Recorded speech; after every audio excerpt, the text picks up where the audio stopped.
Whoa, look at this full house we have. Listen, Mom and Dad are here, Jake. Mom and Dad are here. Whoa, I'm talking to Michelle Tanner. Exactly. Hey, dude.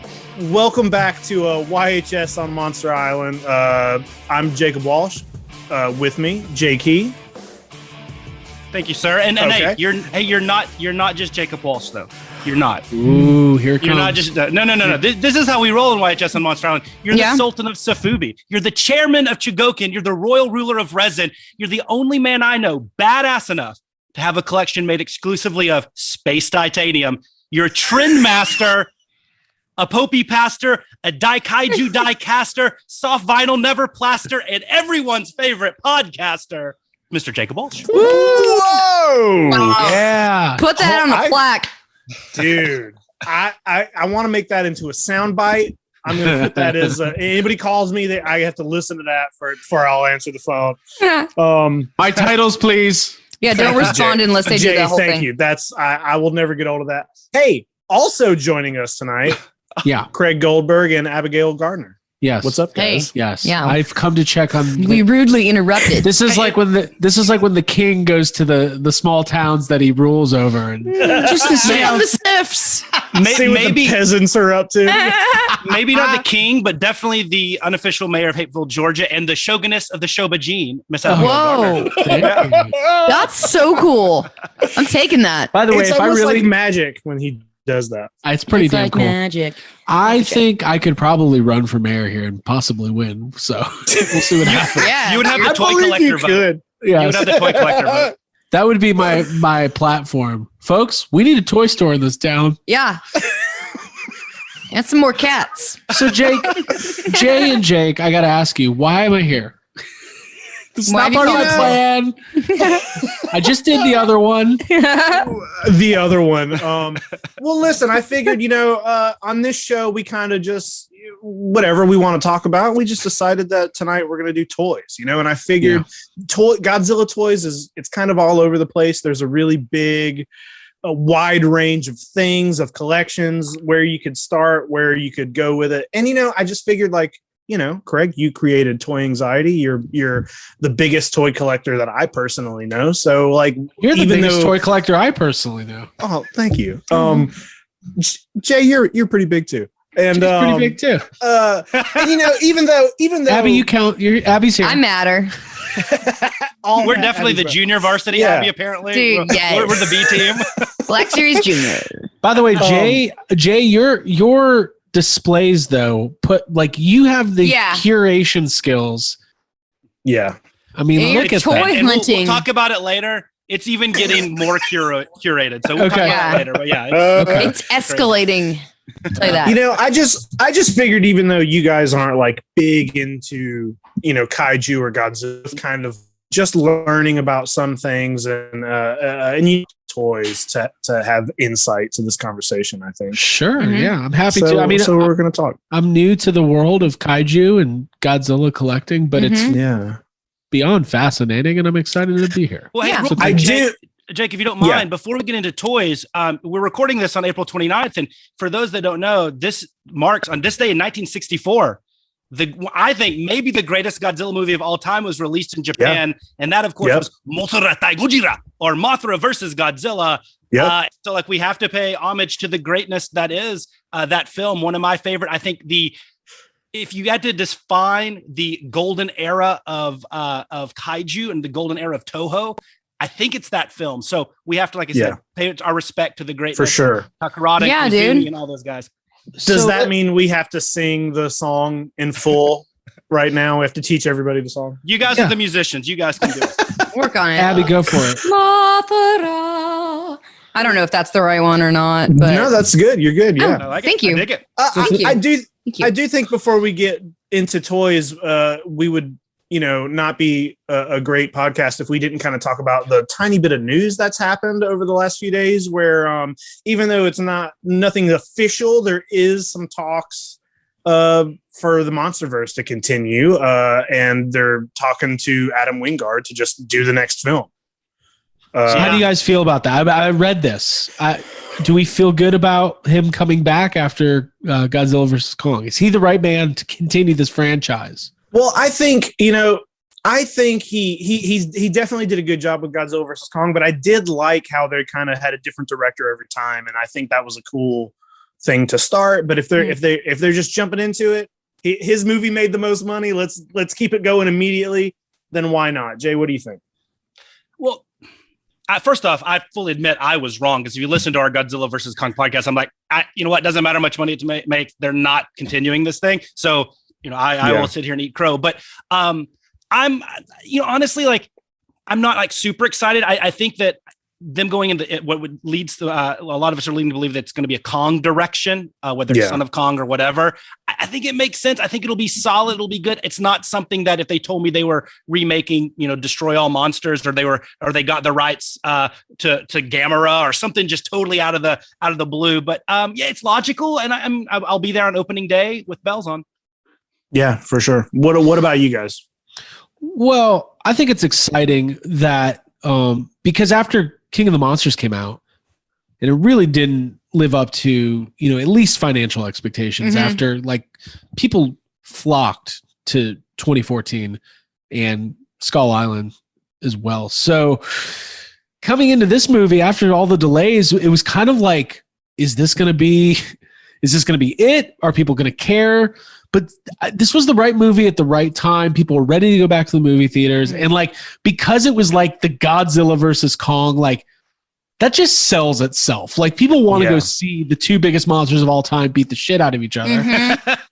But it was good and I enjoyed it. And I am excited to see it going, because like, I don't want to offend the Godzilla fans here, but I don't think that Americans know how to make Godzilla movies. I don't think you're going to offend them. I think they. You probably agree. I think we know that. I think that there's a nuance and there's a cultural aspect that is just missed when it comes to Godzilla. But I think we're really good at making King Kong movies, because King Kong's the most American movie ever. It's like greedy filmmaker decides to go to some island and take a native creature away from it to make more money. It's like, what could be? Well, that's the American story right there. So like, I think that Kong is an American monster, and I say keep going with the MonsterVerse with Kong. But I'm after, like I said, I'm new to this. I'm new to this world. I'm new to Godzilla and Kaiju in general. But I loved Shin Godzilla, and I'd rather see Toho continue to do what they do and make the more traditional Godzilla movies. I think I've had my fill of American Godzilla for now. I really enjoyed I liked Godzilla vs. Kong. I thought that it obviously did more damage, so to speak, at the box office, and like caused more kerfuffle and ruckus. It was a big movie. I feel like a lot of people that like I work with in my life, just regular people, saw it and were talking to me about it, which I think is exciting. And if the audience is there for it, like I have no problem seeing another one come out by the same director. I do agree with you though, when it comes to like Toho should and probably does the superior movies. Yeah. By the way, Jake and Jay would agree. What do you guys think? This director, Adam Wingard, he's got some, what they call in Hollywood, heat. This guy is attached to, he's doing the Face Off sequel. He's doing the Thundercats animated movie. Like this is the new guy. Like he's probably going to be directing, Marvel at some point, I would imagine. Like it's kind of cool to see kind of a fresh young face with a lot of heat in Hollywood. I like it. So good for him. I'm sure he's excited to do it. So for sure. Yeah. And talking about those movies, it's weird. I do think that maybe we're not going to get him for a little bit. I think, his contract's over. We talked about that.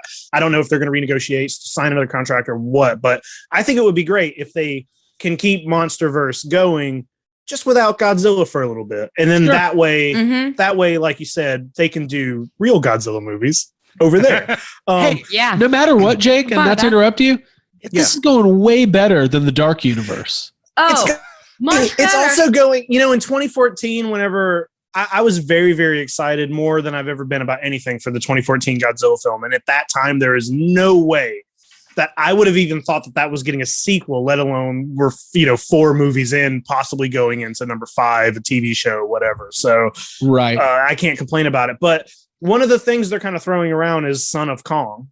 And what's weird about that is I watched Son of Kong for the very first time last week before this news broke. I'd never seen it, and I checked it out. And what's funny is, Craig, you said that King Kong's definitely like the most American movie, and it's about how awful we are going and taking Kong out of his home and everything. Son of Kong is all about Carl Denham getting redemption. The whole movie, Son of Kong came out 9 months after the first King Kong. Carl Denham is back, same actor, and he's trying to avoid going to jail. So he's like, I'm going to live on a boat. And he goes and lives on a boat, and some guy is like, the guy who sold him the map to Skull Island's like, hey, did you find that treasure while you were there? And he was like, treasure? So he goes back to Skull Island, finds the mini Kong, and the entire movie, he's like just apologizing for killing his father. He like has a conversation with mini Kong. He's like, now I killed your dad. I'm sorry about that. And it's like the whole movie keeps bringing. It's like the whole movie is a redemption story for Carl Denham, which is. I want to see that movie your now. Dad was a big star on Broadway for a pretty long time, I think. So. Until I killed him. Hey, better worse than Kylo it's on Ren HBO. Story. Yeah, right. That's what I was thinking of. Nope, Jake likes Kylo Ren Redemption now. Oh, I like it now. I'm into it. Jake likes Kylo Ren Redemption now. It's He fine. told me. Abby, it's on HBO, so you can watch it. Oh, is for it? free. Yep. Tight. Thank you. I love the design. I love the design of Son of Kong. Like, I think it's a weird and funky, and I like it. Yeah. Well, it's weird. It's weird. Like the Son of Kong is albino, and but it's very much they try to stick to the same kind of formula. They land on the island, and that Kong has to save them from dinosaurs. That's what the movie is. Dinosaurs and a storm. So very cool. Cool. Yeah. So all right. So we got that out of the way. We'll run it. But that's jump exciting. into the toy section. Yeah, it is It's exciting stuff. When I say get it out of the way, I don't mean like it's a chore. Got it out of the way. Like I said, Get it out of my face. there was an article today about why the Dark Universe failed, and it's so funny. Okay. The Please send it to me. The hubris of the Dark Universe. Is the headline just that photo of all the actors? Yes, very smugly which is my sitting favorite. at the, God, it's the best photo I ever. love the that. best. Look how Bragging interesting before actual we're going to be completion. way bigger than the MCU. Okay. Okay, so toy collecting. Listen, when it comes to like Godzilla toys, most of my life it's been, when I was younger, when I was a kid, I never really expected to see Godzilla. I even like understood when I was a kid, there's not Godzilla stuff here. It's hard to find. We can't get it unless it's being taped from the Sci-Fi Channel. I'm not going to see it. And it's kind of a unique thing to be a Godzilla collector in the United States. There are companies now that are, you can go to Walmart now and find that, but that wasn't the case for a long time. And I think because of that, my Godzilla collection is very weird. And it's like, because it was always just whatever I could get. Most of I own a lot of the Trendmaster stuff because when I was a kid, that shit popped up and I was like, well, this is it. I got to get it all. So that's always been kind of my collecting. And I did the same thing with Ghostbusters for a long time. If I saw anything, no matter how stupid it was, if it wasn't even a collectible, anything, a tin of candy, anything dumb, I would just buy it. Me too. Mm-hmm. Yeah, so I just don't, and it's only now that I've become a little older, and there's all these websites, and you can like just pre-order stuff. You find all these websites that sell from Japan, and you can get X Plus whenever you want it or whatever. It's only now that I've kind of slowed down on like, I don't buy all those Walmart Bandai Godzilla toys anymore because I'm like, oh, this is what I was collecting. Now I know I can order from Mondo or Awesome Collector or not as scarce. Anybody. Yeah. Right. So it's just like a weird, I was going to ask you, Jay, like if your Godzilla collection kind of started the same way. Yeah, absolutely. Going back to the mid '80s, like you're right. I mean, it was really the Imperial Godzilla that we saw in stores, and then some really bad knockoffs of other monsters and such, and that was it. And kind of timed with Godzilla 1985 here. But when I really got collecting Godzilla stuff, or not, I probably had a collection of 30 or 40 things eventually, so not a huge collection, but was in the early 90s. So if you go to Japan in your 1983, so you're a year before Return of Godzilla hits theaters, and then Bandai got the license for Godzilla, and they released the soft vinyl 8-inch, the Godzilla series in 1983, the first one being the 62 Godzilla, and they continued going on and on and on. I actually was able to get my hands on a couple of these at some shops here in Dallas when I was, 10, 11, 12 years old. So that actually predated like Trend Masters and such for me. So I actually have this guy here. Actually, it was a Gamera figure for those on the audio feed. Sorry, I'm holding up this is a 1991 Showa era Gamera Bandai, not from the Godzilla series, which ran from 83 to 95, but that same vein, that 8-inch soft vinyl. And so I started collecting those guys and picked up a lot like Gorosaurus here and all these guys. And that really started my journey. But other than Trend Masters, when that came over in 93, 94, in that era, you're right, that was it. And then long gap until now, when I got back into collecting a lot of Godzilla stuff, honestly, I was the same way. Okay, there's a Godzilla in Target. There's a Godzilla in Walmart. I'll buy a NECA. I'll buy this and that. And I was still kind of in the nascent phase of going to sites like Mandarake and working with in Facebook groups to be able to get the other stuff that I wanted. And that's, so I'm the same way now. Fast forward, I'm selling all of that stuff, and I'm really focusing on really kind of 3 compartments. I'm focusing on my hyper realism and my X plus. I'm focusing on Sofubi, and then kind of my miscellaneous, which might be a Trend Masters. It might be this, that, or the other. So I'm trying to compartmentalize now and doing the exact same thing you are, of getting rid of kind of those things that I can go down to Target and find, because they just don't mean as much to me, because I guess the thrill of the hunt and the novelty is worn off. And I look at it, I'm like, would I rather have 10 of these, or one amazing X plus, or one really cool Marmot or M1 or Bullmark? And the answer is always going to be the X plus, the Marmot, the Bullmark. So very similar. Yeah, your tastes have evolved. I have a question. Okay. When the Trendmaster stuff started coming out, you say like early 90s, right? 92, 93. 93, 94, I think, yeah. What was it based on? So was this just like a general Godzilla license, or were they... Like, that's kind of interesting to me. So it's based on the Heisei series. So there's like, Godzilla runs in like series of films. So when you got the original films, there were 14 movies 15, in the original. 15, yeah. So there's 15. There was a gap, and then in 84, Godzilla, we call it Godzilla 1985. That came out, and that started the second series, which is like Godzilla versus Biollante, the Godzilla versus King Ghidorah that we watched together. Mm-hmm. There's a section of movies there, and those were happening in the early 80s, 90s. So the toys were based on that. And when I went into Kmart and saw those toys for the first time, I didn't know who half of the monsters were, because those movies weren't over here yet, and unless I was a kid, and the only way I was seeing the movies at the time were like when they aired on Sci-Fi Channel. So like, I bet you were stressed, Jake. I was stressed, and I remember being annoyed because, one of the figures is Mechagodzilla, and he's based off of the Mechagodzilla from the 90s.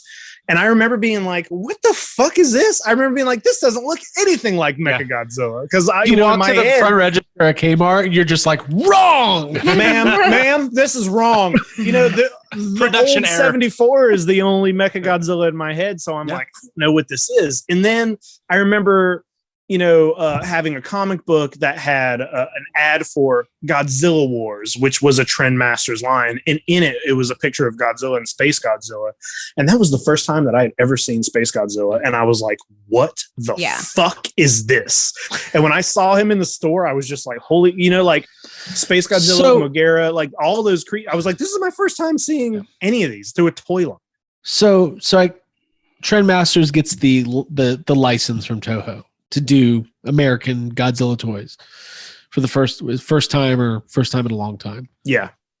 But then they hold on to the license, right? Because when the animated series and Godzilla 98 comes out, that's all Trend Masters too. Yep.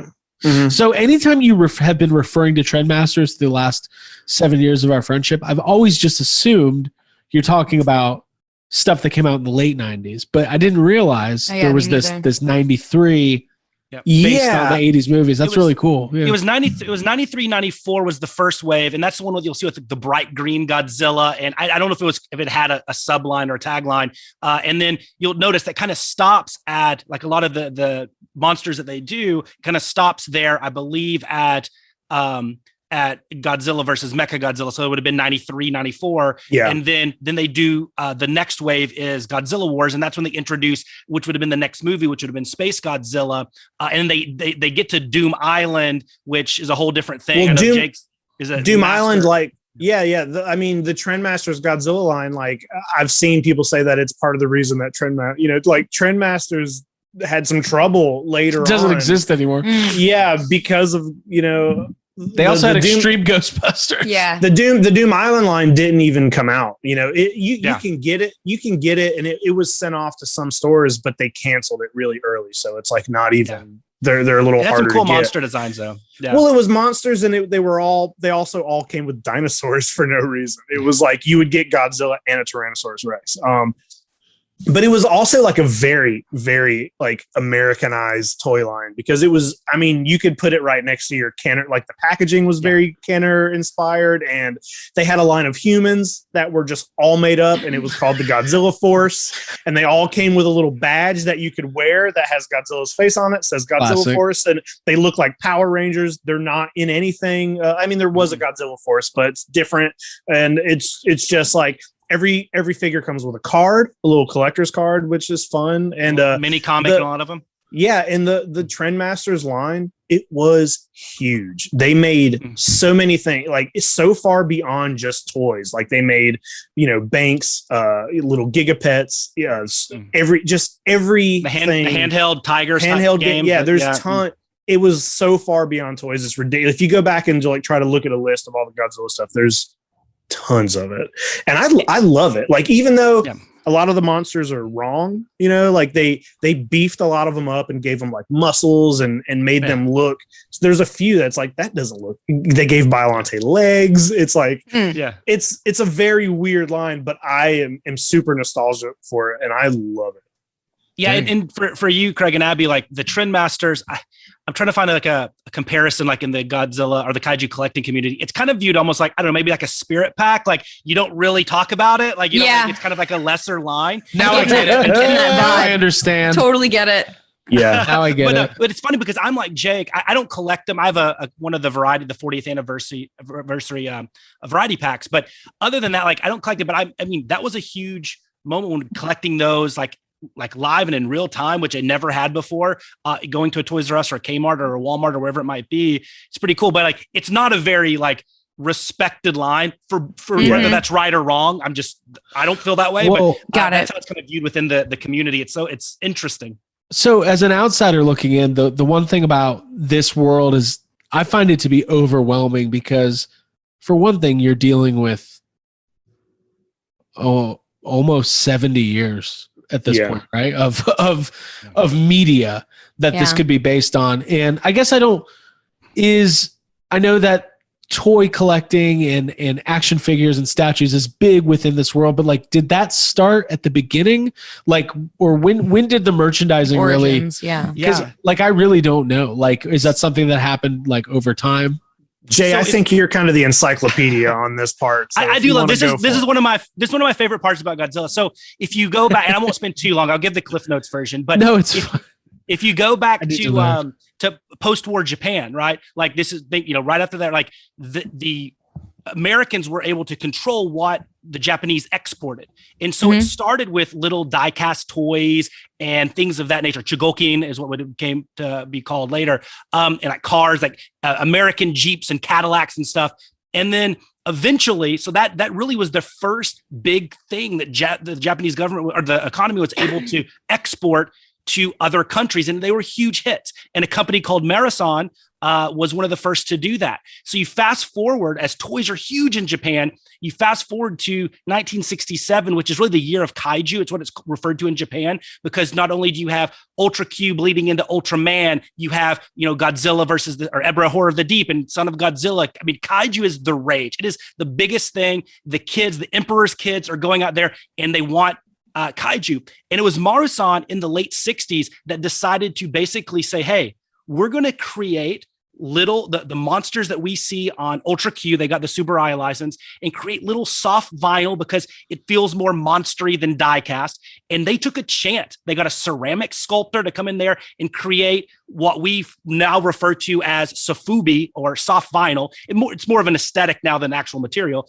but that was really the start of it in the late 60s. And Marathon put out a lot of the Ultra Q monsters first. And then they ended up going bankrupt, and companies like Bullmark in the early 70s got the Godzilla license and started releasing Godzilla. So if you watch Godzilla versus the Smog Monster, Godzilla versus Hedorah, the toy that Ken's playing with at the beginning, that's not a prop. That's an actual Bullmark toy that you can still get today. But this guy right here, once again, I'm showing at the people on the audio feed, I'm sorry. This is a 1970 Anguirus Bullmark, one of the first kaiju sofubi released by Bullmark, and it's one of my favorite pieces. But as you can tell, the goal for sofubi wasn't to make them screen accurate, right? Little kids they thought would be scared, so they're the rounded edges, the weird paint jobs, and such, and that became huge. So really, the late 60s and 70s, you could argue, is the greatest period for collecting kaiju, at least in Japan, until now. So that's really where it started. But real quick, Jay, is that stuff like the one you just showed? Is that stuff pretty valuable, or was it so mass produced? I imagine.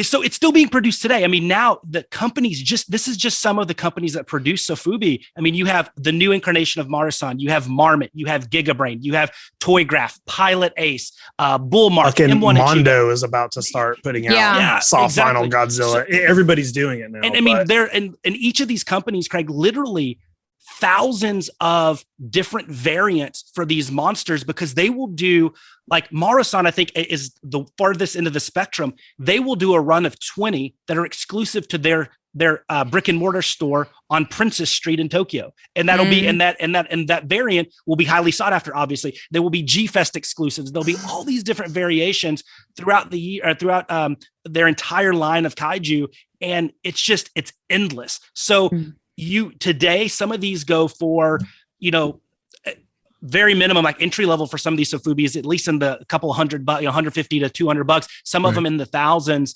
depending on how rare and how much you want it. So it's probably the largest. It's way bigger than like X Plus and the hyper realist. It's that big, and it's a cultural thing. It's otaku culture. It's huge. It's art. I really, those are the figures that I gravitated towards. I was looking through, I don't know the name of the big compendium book that you lent me, Jake, of like all the toys.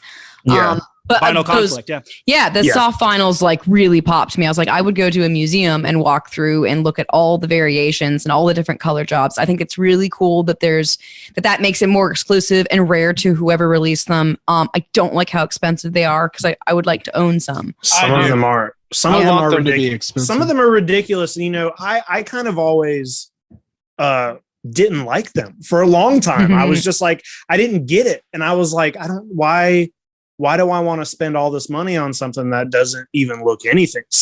Some of them are so wildly, weird looking and look nothing like what they're supposed to, or who they're based on, that I would look at them and be like, I'm not paying $500 for a fucking like orange Biollante with that looks completely clear, invisible Biollante. And there were a few here and there that I fell in love with. Like some of them just have like a charm to them, even like the weird, some of them, the weirder they look, it's like, oh, well, this is cute and I want this. And it's only like, I want to say kind of recently that I've even started actually wanting them. There were a few, I bought the Haru Nakajima one that I wanted for a very long time, and I finally picked that up, and I got a few here and there. But then when I got that Vinyl Conflict book and really started going through them, and the more you look through like G-Fan and stuff, I'm like, oh, I get it now. Well, and then especially when you learn the history of it.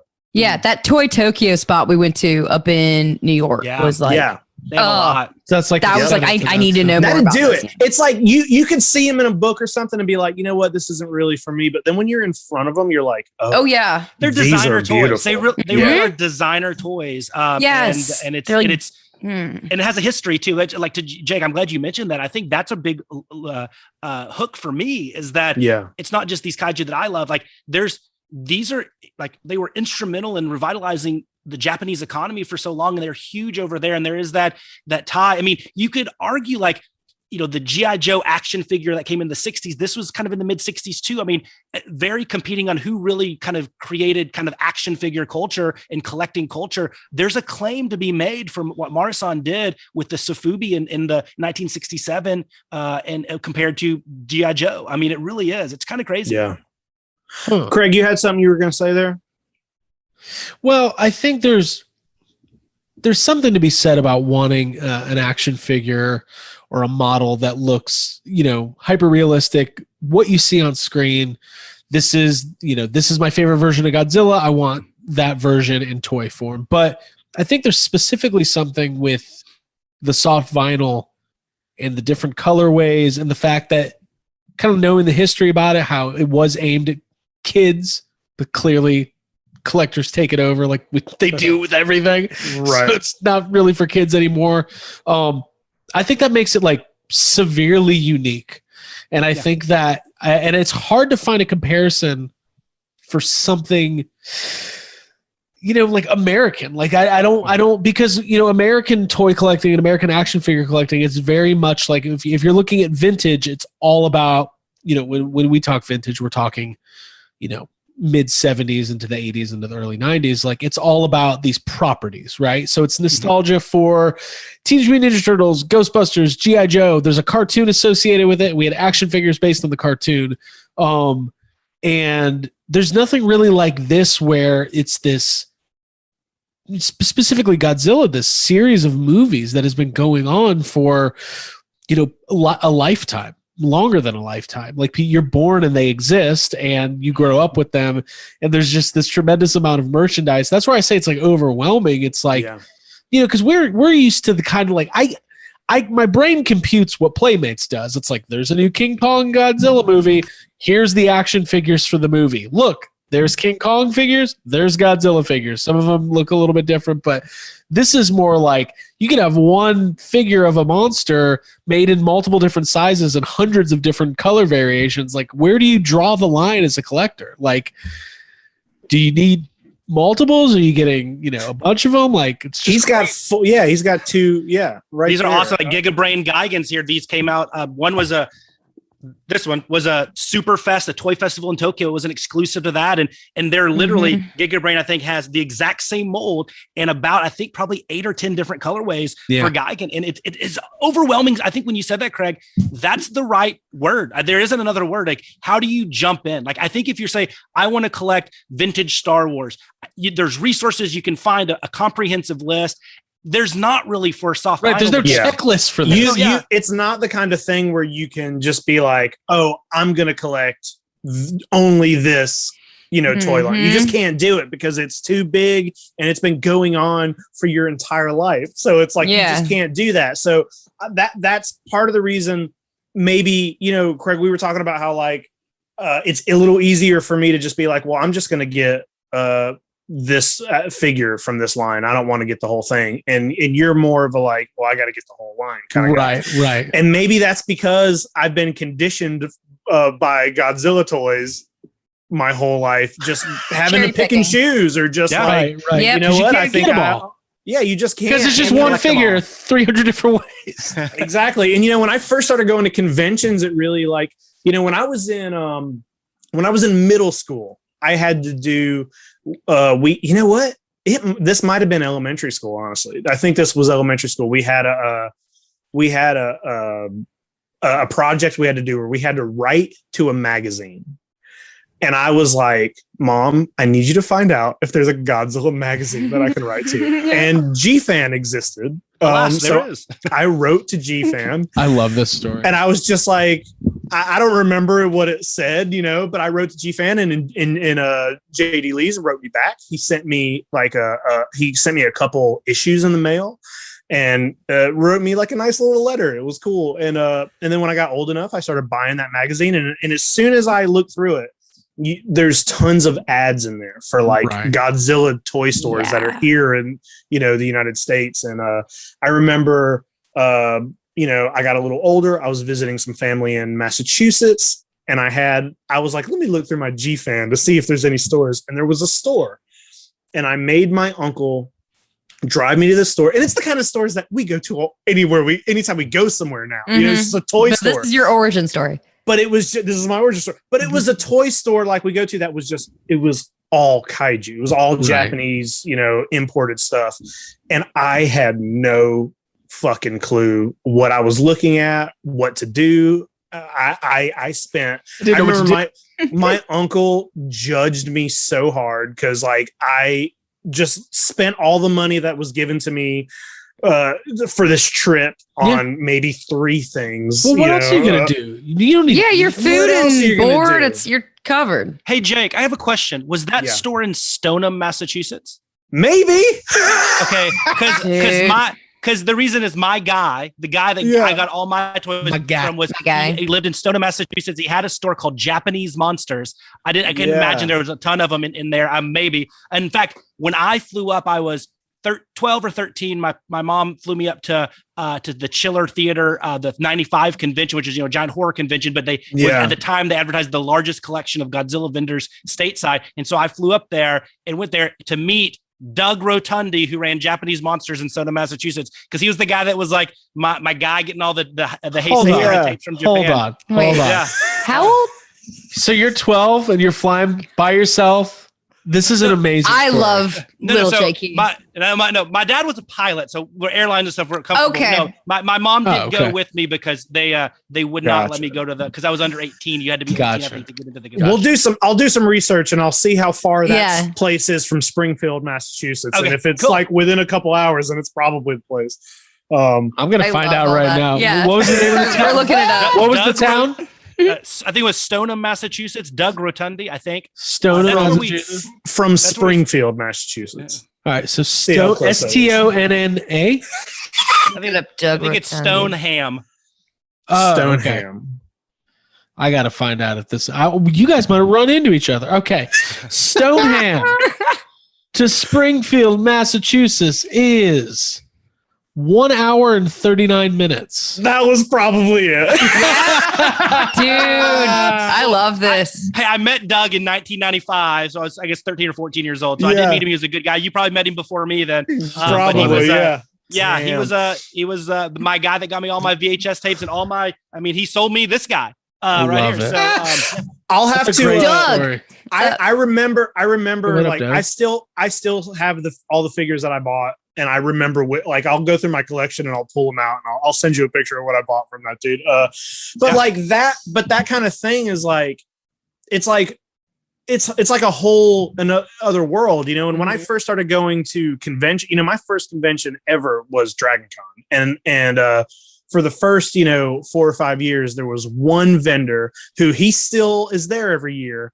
But he used to sell just a bunch of Godzilla stuff. And it's like, that's when my collection really started kind of kicking it up, is when I started going to conventions. Cause I'm usually like kind of against wanting to order figures. It's now I got 7 or 8 Godzilla things pre-ordered, but I think that's your fault, Jay. Yeah. Jake, you're always blaming people for your pre-orders. I'm the same way. We're all responsible for our pre-orders. I got pre-order problems. I'm the same way, man. I would much rather find it in a store, but I hit up like every potential store that would maybe even think about carrying something Godzilla weekly, and there's just not a lot here.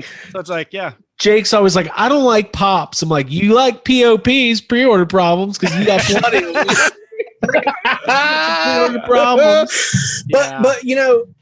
But here lately, like I want to say within the last year, we've definitely had like the Bandai stuff showing up in Walmarts for the last few years. When Toys R Us was still around, there would be stuff, some Godzilla stuff here and there. But, the last few years, we got NECA putting out tons of Godzilla stuff. Super 7 just got the line.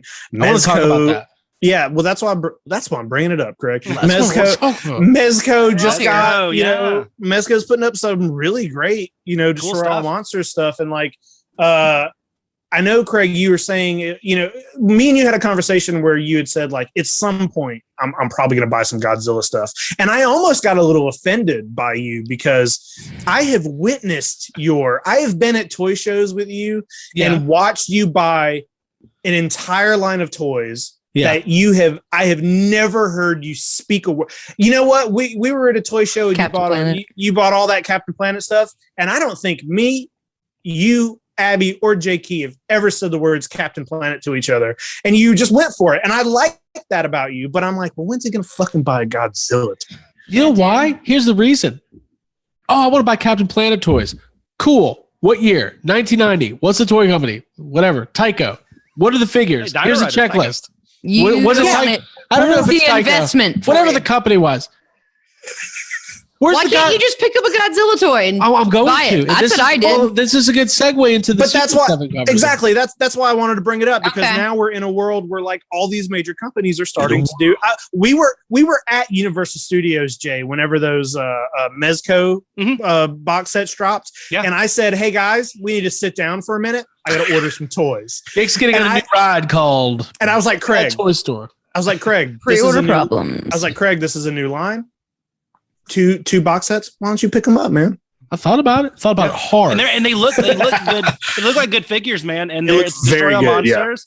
Yeah. I mean, the price point is reasonable, and like and I'm sure you could flip them if you 3 weeks later if you think that they're if they're in the Captain Planet Inspector Gadget realm and you got to get rid of those things, like it'll be super. You can always flip them. So here's my question, and this is what I want to ask both of you guys. Not that I'm interviewing you. This is your show, but this is what I've been thinking about. So okay.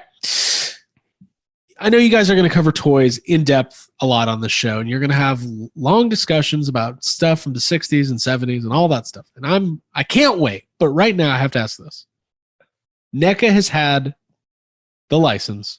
They've been doing Ultimate Godzillas for the last, 5 years, 6 years, something like that? Yeah, something like that. They did all of them, right? They did every Godzilla? No. A bunch of them? Listen, you can't. So the thing about Godzilla is that he literally looks different in every single film. Mm-hmm. Now they've done maybe at least one or two Godzillas from each series. Okay. But you can pick out differences in him in basically every 36 movies. He's different in it. Every 30 it's a seconds. different suit because the suits fall apart. Some shows have multiple suits in them. Yes. I love that. You laugh, but that is true. I love that. Yeah, for sure. So you can't say they did them all because they did what, maybe 15. Yeah, trick question. But so NECA's they didn't do any other monsters. I mean, I know they did a Mothra and a Rodan, yeah. They did a Mothra and a Rodan, yeah. For the King of the Monsters movie. Mm-hmm. But for the most part, it's just Godzilla, right? NECA no longer has the license. Playmates is doing what they do. We hear Super 7 has got the license from Toho. Super 7 has a long history with Godzilla. Started off as a Japanese collectible and kaiju online magazine. They're doing reaction figures, and they're also doing Godzilla Ultimates, and they're promising all the monsters. They got access to all the Toho monsters. Brian Flynn told a funny story where they got the license, and they asked Toho, can we do all the monsters? And Toho was like, you want to? Most people just want to do Godzilla. So yeah. This excites me as somebody who's new to this world because I'm in on Super 7 Ultimates.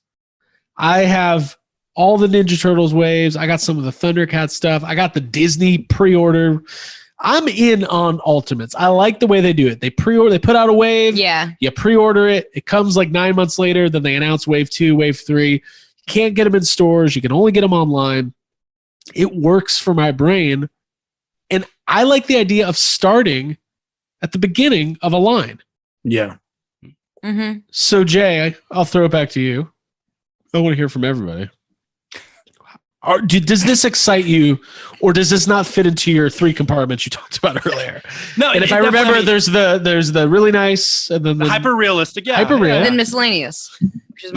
So no, it definitely doesn't. And hyper realistic, like X Plus is like up here, but like the Bandai figures that I showed you earlier, like those are not either they're made of soft vinyl, so is X Plus, that they're made to try to be like screen accurate. So and Playmates is as well. So there's still gradations of cost and all that within that kind of bucket for me. Right. I'm assuming Super 7 is going to be in the higher end of that bucket. So to me, it's really like, what's the price point? What do they look like? And do I want to try to sell all my X Plus and then do that instead, or I don't know.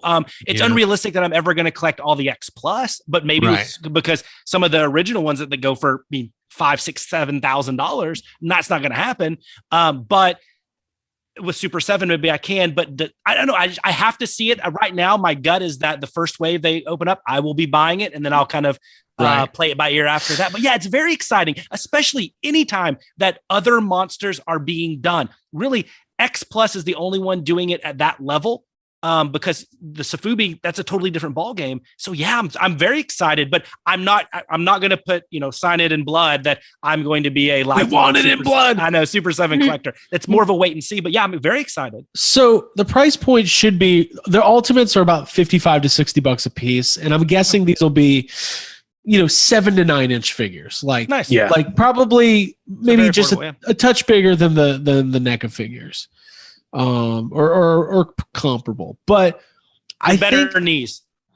Yeah, it'll be better. It is going to be better, but like, I just think there's a lot of potential. I mean, I listened to an interview with Brian Flynn, and they've done like the Shogun style stuff for Transformers, and there's a Shogun Megazord, and they asked if they were going to do a Shogun Godzilla, and he was pretty straightforward when he's like, well, I don't want to re-release something that's been done that could potentially hurt the value of the original. Oh, okay. But he did kind of tease but we are going to do a Shogun giant size Mecha Godzilla. And it's just like, I just think the possibilities are endless. And I'm not big on the reaction figures, but I just bought Beavis and Butthead reaction figures. They don't look like reaction figures. They just look like cool Beavis and Butthead toys. Yeah. So I just think the possibilities are endless. And when I hear how excited they are about it, that influences me as a consumer, because that enthusiasm gets me excited, and I'm not even, and I'm new to it. So my question about what Super 7 is going to be doing is I don't own any Super 7 Ultimates. I have a few on pre-order that have not shown up yet, but I don't have any in hand. But the thing with the Super 7 figures, Craig, isn't it as far as the Ninja Turtle line, they're remaking, better versions of the old Ninja Turtle toys, right? Yeah. They're based off of the Ninja Turtle toys. So for the Turtles line, that's what they're doing. They're inspired by the line. Yeah. And then that's what the Toxic Crusaders line is as well. It is, but that's not what so the Transformers line is based on the Transformers animated series, and the Disney Ultimates line is just inspired by just Disney in general. They're not they're just really good looking Disney figures. So so I guess that probably the whatever they do with Godzilla will just be based on the films then, I guess. I don't know. I think that's a safe assumption. I wonder if the way they're going to do it is maybe the first wave will be, original kind of Showa era. And what do they put out? 4 figures per wave? It's usually 4. So the Disney ones were 3, but I could see 4. Yeah. I wonder if they'll do just 4, Godzilla and 3 other monsters from the first series. And then maybe the second wave will be a Godzilla from, the 90s and 3 I wonder how they're going to do that. Or they could do the big 5 if they could do 5, because then you could do Godzilla, Mothra, Rodan, King Ghidorah, and Mecha Godzilla, and there's your 5. I hope they don't do that. No. I want somebody else. I want a Varan and a Gorosaurus and a Skeleturtle. Whatever they do, Jaguar and the Smog Monster, and whatever they do, like what they do with turtles. They never had more than 1 turtle per wave, so they kind of made it to where if you wanted the 4 turtles, I mean, you're waiting 2 years basically. So they're going to space it out. They're going to do 1 mega popular character, 1 maybe secondary monster, then probably 1 super obscure monster. It'll probably be something like that. That way there's for the casual collector, there's something. And then for the hardcore, completist collector. I like that. I like that way. Me too. Oh, yeah. It's catered to. Yeah. Well, it would suck if they just put out 4 different Godzillas right at the top that are the top 4. Then you kind of kill the line before it starts. Mm-hmm. Yeah, and instead of 4 turtles, I mean, you could get the Showa, you could get Heisei, you could get Millennium, you could get, a Shin or whatever, legendary, whatever that might be. So you could do that as kind of the, the must-haves to anchor each wave. Yeah, for sure. Yeah, there's a ton of potential there. And like also though, if you are like want to collect the reaction figures too, like those are $10 to $15 price point. They'll be smaller, but I bet they'll look pretty good. It's going to depend. Yeah, for me, it's going to just depend on what they look like because, like you said, I'm not a huge fan of the reaction figures except for when they don't look like reaction figures. Right. Like 3 3/4, 5 points of articulation. Stripped down figures. I just like that they're doing different things and different price points because, I hate when, and you guys are obviously in a lot of different collecting communities. You know how sometimes when you get to the upper echelon, the high and mighty, the hoity-toity folks, like it takes away all the fun of it. Like I want there to be entry-level toys. I want there to be toys that kids can play with because if kids aren't playing with them, I want there to be high-end collectibles that you put on a shelf and, never moves for 30 years until you die. There needs to be a little bit of everything. Yeah. And I like that they're doing that. That makes me happy. That was my biggest thing with NECA. Yeah, you had a couple like the miniatures they did with WizKids, but it all was kind of the same. It didn't have a lot of playability, but yet probably wasn't nice enough to be a collector, a collectible item. I just felt it didn't ever have a good place. And I like the idea if they do the variety with the reaction and with the ultimates. I think that's a smart way to do it. And I think it does keep the momentum of, the kids coming up and being able to get those $10, $15 figures. I think it's good for the longevity of the line. Yeah, for sure. And agreed. Other than Super 7 and Mezco and all this, like we're getting into, we've all been, I think, collectors of stuff from Mondo for years and years. And then, they kind of did this big Godzilla like shirt collection, in the last year or so, but they're getting into the soft vinyl game. And, I think it was a very odd choice, but the first thing they put out was a Pulgasari figure. And, the next one they're doing is a Godzilla. I believe it's the Biollante Godzilla. And I know they're going to do it the same way they did that Pulgasari figure, where they're going to release 5 different ones, 5 different colors. You're not going to see the color until the day before it goes on sale, and then one big one at the end. And it was so stressful for me with that Pulgasari because I was like, I don't want a weird color. That's not what I want. Like the sculpt's amazing and it looks like Pulgasari. I want it to look like how he looks. I want the colors he is in the movie. So I was like waiting. Each figure would come out and I'm like, nope, not going to get that one. I'll keep waiting. And then it got down to the last of the smaller figures. And it was, like a green and brown. And I'm like, I guess this is the one I'm going to buy. So I bought it and I love it. It's great. But then the big Pulgasari figure is like the movie figure. And I'm just like, all right. So now I know to wait for the big Godzilla when it comes out. But, what about Jay? Are you going to get those or you think you're going to pick up any of those figures? So I don't know. I think they did a little bit of the misstep with Pulgasari, not choosing Pulgasari, but how they like. I think that they need to figure out what they want to do. Do they want to be Safubi and have the crazy colors and everything? If so, the sculpt is way too accurate because the sculpt's great. It was the sculpt's great, but the Godzilla is more in line. Is it? I haven't seen it. So yeah, he's out there. He's more in line with the traditional Safubi. Yeah. Yeah, so I'm gonna once again wait and see. To me, like the fun thing about it's almost freeing as a collector to collect Safubi because you're never going to be a completist. There's not possible. I don't think the companies that make them are completists. They probably don't even have all the copies. And it's like you can just get what you want. You pick and choose. I like this one. I'll get it. I don't give a shit if it's Gigabrain or Marmot or Bullmark or Marasan or Toygraph or Pilot Ace. Doesn't matter. I'm getting it because I like it. And I think that's cool. And if Mondo's that way, guess what? I'll get those if I like them too. That's really the only criteria for me is, do I like it? Is it cool? Is it something I want to look at every day? Does it make me happy? And if it doesn't, it's either not going to be purchased or it's going to be, on eBay tomorrow. Mm-hmm. Yeah. So that's kind of the thing with like the Safubi stuff is like, they traditionally don't have like the most accurate sculpt. So maybe Mondo's just going for like the best of both worlds with the Pulgasari figure. But I just don't know if that'll work. I don't know if you want to, think about like the X Plus figure. If you had an X Plus figure that was, clear and gold and, irradiated blue. Like defeats the purpose of it. Yeah. Exactly. I don't know what the deal with the Pulgasari. I thought it was super that's such a weird choice to start because, like, first of all, a lot of people don't know what polkas are. You know what I mean? Like, that's kind of a niche thing, in a already a niche market. So it's like, why are we starting with this weird? I mean, I'm not really complaining because I loved it, but it's like I don't know what they were doing either. I wanted to say, so the first time, Abby, I'm talking to you here. Yeah. The first time I entered your house 5 years ago. Oh no, you're right. Yeah. Walked into walked into the toy room, and the first thing I saw that I pointed out was like, you guys had a Trendmasters Rodan. Yeah, I'm figure. looking for him right now. And I was like, whoa, you guys like Godzilla? You get your Godzilla stuff? Let's talk about Godzilla.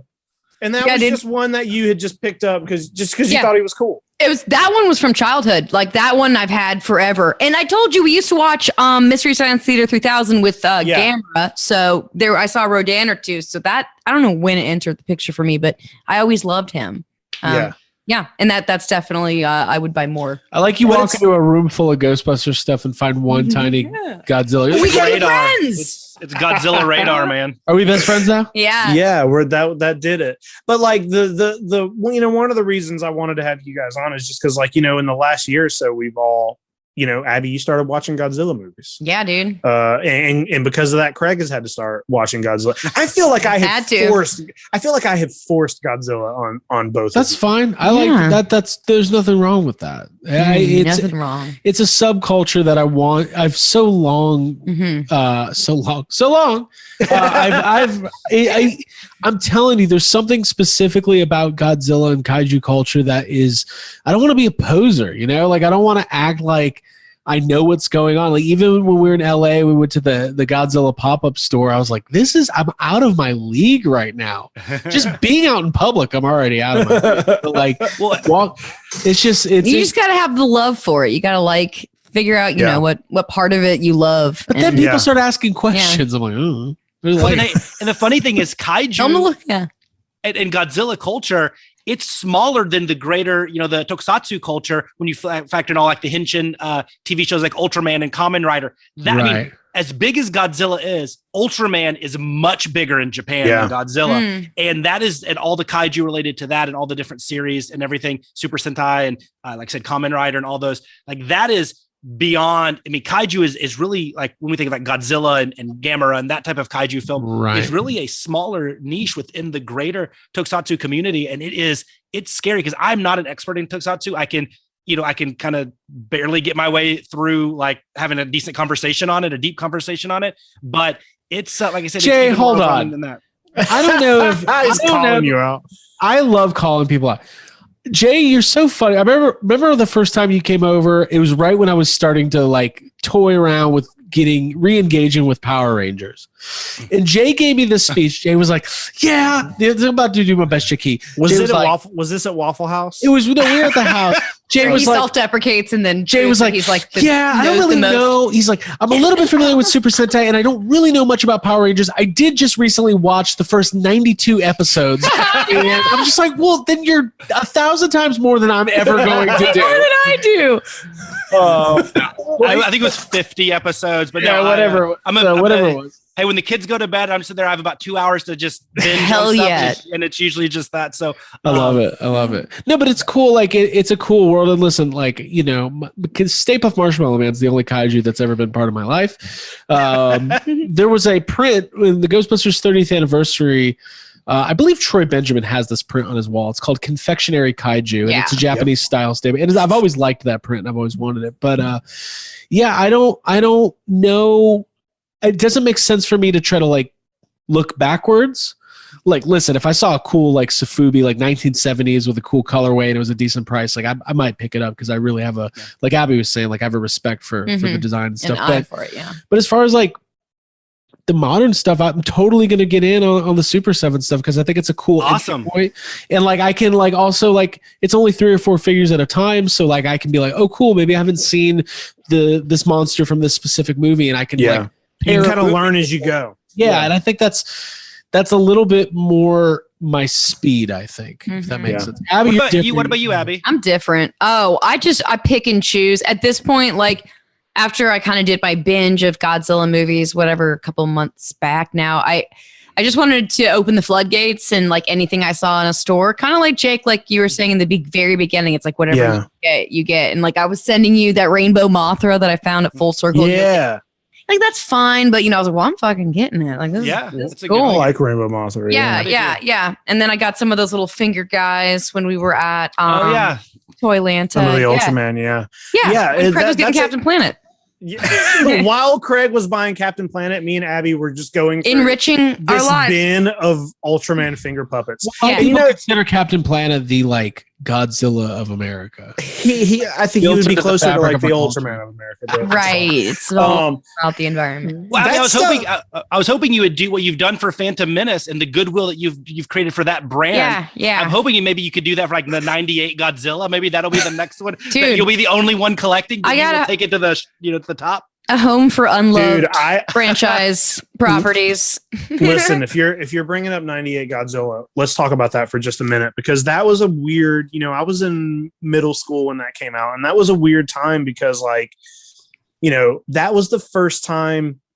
It was the first American Godzilla movie, and it felt like such an important time to be like a middle schooler and love something like Godzilla. And literally, like, I had no friends in school that knew or cared what Godzilla was. Like, I could have ended that sentence after the word school. I had no friends. I had no friends at school. Me, it just ends at There's a pretty long pause there. Same, but it's like, I didn't really have anybody to talk Godzilla about until much older. So when that movie came out, it felt like I could be like, see, my stuff matters. Oh, look who's at Taco Bell now. And like, we don't have to get into like, talking about the movie and the disappointment and all that. But the toy line, there was a pretty good toy line for that movie. And I still have some of that. And one of the things that that toy line did that I thought was great is they had an Ultimate Godzilla.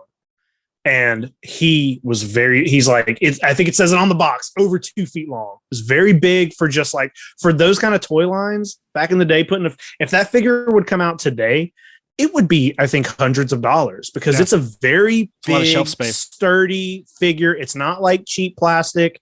It's got, electronics in it.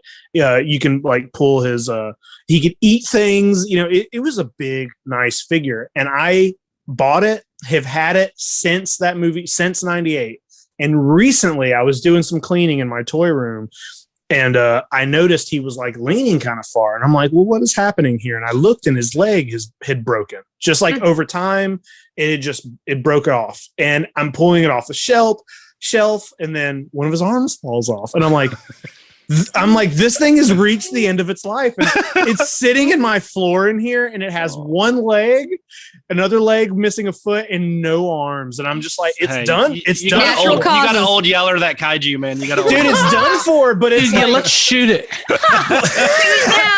But it's crazy because it's like, as much as that movie, kind of sucks. Like, I want that toy, and I've been looking at it on eBay, and I'm like, I got to get another one, and now my toy collecting has gotten to a point where, like, if I'm going to buy something old and vintage like that, I kind of want the box with it, and it's an expensive toy, and I'm like, do I want to spend $300 on the '98 Godzilla as a 36-year-old? As a toy, hold on, it's bigger than that. As a toy collector, one of the biggest like pride. Money, like, it's a weird thing when when you're forced into rebuying something, like when something breaks and you're like, I need this in my collection and I now have to rebuy it. Replacing. That's a hard. It's just, Jake, I don't envy you on that one. It's weird because it's just like, it is an impressive figure. Like, the Ultimate Godzilla from '98. It's just, it's impressive. And when you look back on it, it's kind of like, I'm surprised they even made that. Right. But what was the big one in 2014? Remember, was that giant Godzilla from Toys You have that one, right? Did, yeah. They did a big one. Yeah, I have that one. But the difference there is like, that it's big and it's impressive, but it's very cheap feeling, and it's just they did it for King of the Monsters too. They did the big. They did. They made the same figure, just different, slightly different color, right? Yeah, it was slightly different. I think his spines might have been different because the spines were different in the movie, but it's basically the same toy. Gotcha. But yeah, they did, but it just feels like now when you get these the same with the Godzilla versus the Playmate stuff. They just all feel so cheap. You know, it's like they make it's like there's not a lot of care, but it's completely different. Those kind of toy lines are completely different than like, you know, the Sofubi or the X Plus or whatever. Speaking of X It doesn't Plus, make you pause and appreciate speaking it. of X Plus and giant size stuff, I did pre-order my first gigantic X Plus. So the big 24-inch tall. I did the 1954 Godzilla. I figured if I'm going to get one, because I just don't have enough space to. I collect the 30-centimeter line, but I did pre-order that bad boy. Just to have my first X Plus gigantic, probably my only. Just like I said, because of space. Well, that's the one to get. Yeah, for sure. If you're the one that comes one with the cannons too, so that'll be the cool little Rick exclusive. So I'm pumped about that. That's now I won't ask you. I'm gonna look up how much that was. I mean, this is it's not a surprise. I mean, the good news with Awesome Collector and all the places that sell it, they have payment plans and things like that. I think the Rick exclusive is $699, and the standard gigantic is $489, $459, something like that. Yeah. But you know, some of the exclusives that they have, even on the 30-centimeter and the 25-centimeter line, which is the Kaiju line, or the Real Masters collection, which is a resin line, or the Favorite Sculptors line, or the Yuji Sakai modeling collection, all those can get into $400, $500, $600 for smaller figures. So it's just all what you want and what matters to you. But I just wanted one gigantic. I have a place up here, can't see it above this, that's just like it's perfect for that, to display it as kind of the signature piece here. So I'm pumped to get the 54. Dude, nice. You know the next one they unveil is going to be an Anguirus. They'll do it. I'll get that. I'll make room for that. Isn't it funny? Isn't it funny how toy collectors always say, "Well, I'm out of room," that they always have the ability to make a little bit more room. Yeah. I have about 30 boxes right on the other side of this camera that's purely making room boxes and selling. So I'm totally good. I showed Jake one of the most liberating and stressful things. I sent him a picture of an empty. I'm selling the entire NECA collection, all 38 pieces, and I have basically 6 shelves that are completely empty. I'm so pumped. Well, it's not completely empty now. I put like 11 or 12 Safubis up there, but for the most part, it's empty, and so it's good. It's fun. I'm excited. I'm excited to fill them. The NECA ones just weren't doing much for me anymore. So it's part of being a collector. Yeah, get them out. Yeah, you got to buy something. Nice. Oh, yeah. Cool. Whew, listen, I like this toy talk. It's good, but it's gonna love toys. I really love toys. I love it, but it just makes me want to buy more toys. And it's like I keep like pre-orders is something that I've always like I've never done a whole lot of pre-ordering. This last year, man, it's like I constantly have 5 or 6 things on pre-order, and it's hard. The NECA Ninja Turtle line is killing me right now. I've got, not including or if you include the 4 loot crates, I think I've got 10 NECA pre-orders. Luckily, the NECA pre-orders make you pay up front, so I've already had to commit to them, and it sucks to do that, but it sucks to do that, but then it's like you're done. Like that's where it gets me, man. If you can pre-order something and it doesn't make you pay right away, it will fuck me up, dude. Because that's when I'm like, I ain't gotta pay right now. Let's get it. Yeah, I'm always that's how I am. Like I pre-order on the Super 7 Thundercats. I'm like, I'll probably have $2,000 a year. A year from now, like in a year, I'll be good. Future money. All I have to do is remember to put $500 in my bank account in 2 years from now. No way I'll forget that. There's no way. I got pre-order problems. We got pops, dude. So hey, pre-order problems T-shirt. I have a question for you, not to put on the Craig and Abbey interview ahead, but I have a question first because I know we've been dancing around this. So Jake, what if you're buying all these kaiju toys? What is the one, like, what's your? I hate using the term grail. I mean, it's a little bit of a pet peeve of mine because it's the most overused term. Like, there's like, oh, it's a grail. I found this at Target. No, it's like grail's like something you might never see. Yeah, exactly. Yeah. I like the grail conversation, but when people are like, look what I just found. I found the Batarang at Walmart. Holy grail acquired. Let's read grail means like, something. If there's a chance that you will never I look at it 2 ways. If you'll never ever see it in person or have the ability to buy it in your lifetime or in a very long time, or you're probably never going to get to that station in life where you can afford it. Like I'm sure Jake, like an animatronic dinosaur from the Jurassic Park, from Stan Winston would be a grail item because a millionaire, dude, right? Or if you're going that way, so like with Godzilla stuff, it changes for me because it's like, just the fact that there's so much things, there's rarely something where I'm like, well, fuck, I wish I would have got, it's like, there's just, every now and then I'll come across a figure that I just didn't. There's so much of it. You see stuff and you're like, oh, I didn't even know that this existed. I kind of want this, and you'll look it up. And I have some figures that are on my list that I maybe eventually want to get. But if we're talking about Grail kind of stuff that's just out of my price range. You know what the big guy is? They made. That's what my dad calls me. Hey, big guy. That's what he does. I can't remember. I can't remember who made him. But I can't remember who made him. But there's a Godzilla figure out there. It's like 4 feet tall, and he's like 8 feet long, basically. Big guy. He's like who's the big guy? Heisei Godzilla, and it's just giant. It's just giant, and it's 20,000 or something like that. Yeah, probably. I don't know. It's crazy. But whenever I went to that store in Massachusetts, they had one. They had one, but his tail wasn't connected because he was bigger. Like they couldn't fit it. He's the big guy. But it's just a tall, it's 3 to 4 feet. I can't remember exactly, but it's one of those things that it's like, I see it. I remember seeing it in G-Fan a lot. And, every now and then it will pop up online and oh boy, we lost you. I got I just had a thing pop up saying I got 10% on my iPad left. So. Well, I mean, we might have to continue the Grail conversation. I know. Yeah, I was just going to say I want those cats. Oh, the ones that I just started getting. Yeah, I was just looking them up. Toy. Yeah, those are cool figures. Cool. Yeah. Well, listen, we're being forced to cut this short. How long have we been going? Has it been an hour? It's been an hour. I guess it's been about an hour. Yeah.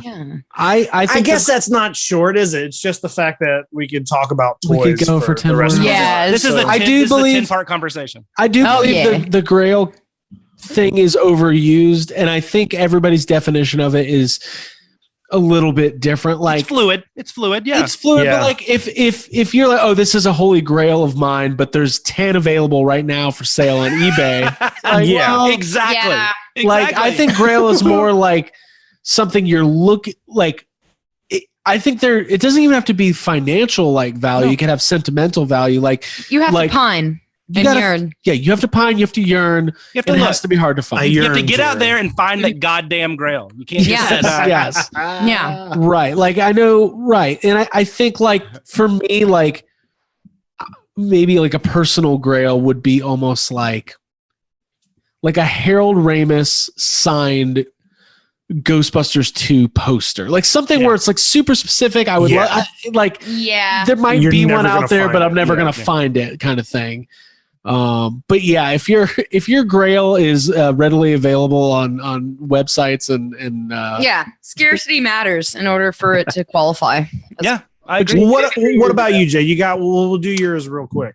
Yeah, I would say if I had to do a legit one, it's the item itself is not it's not cheap. It's there's a few out there, but to find one in good condition is almost impossible. And I mentioned it earlier. That's the Godzilla, the Bullmark 1970 Godzilla that was featured in Godzilla versus Hedorah with little Ken is playing with. Yeah. So there's you could probably spend 500 and get one that's pretty crusty and pretty burn up. But if you want one that's not, I'm not saying minty fresh. You want a little bit of funk to it, but one that's at least presentable. That's it. And then everything else I would put in my it's going to be hard to get. I might have to wait 5 or 6 or 7 months before one comes available. It's something I can't afford if I play with it. I would say this guy was probably the closest thing because I took about 4 months before one came available. I overpaid for it, but this Marmot Godzilla Tower, it was a whatever below something I really, really want, but I wouldn't call it a Grail. But the Bullmark 70 in good, in a very good state, I will pay what I need to pay for that. We're gonna find you one. Nice. Yeah, that tower's mine. Put them out there. Get out there. Yeah, find it. Put the work in. Well, guys, this was fun. Craig, Abby, thanks for joining us. Yeah, thanks for having us. Monster This Island. is fun. Listen, you guys are came to the island. People, hey, if I wonder, I know we're only like 3 or 4 episodes in, and I don't know what our audience is like, but I wonder. There he is, right there. Special people gave me this. Oh, tight. Hey, whenever we went looking for that, I was like, well, if he's getting one, I'm getting one. Jake doesn't understand what gift giving is. Jake's an only child. For me. So what do you mean? We buy it and we give it to somebody else? What does that mean? Does not share. I don't share well either. and you're not even an only child. No, it's just homeschool. Everything's mine.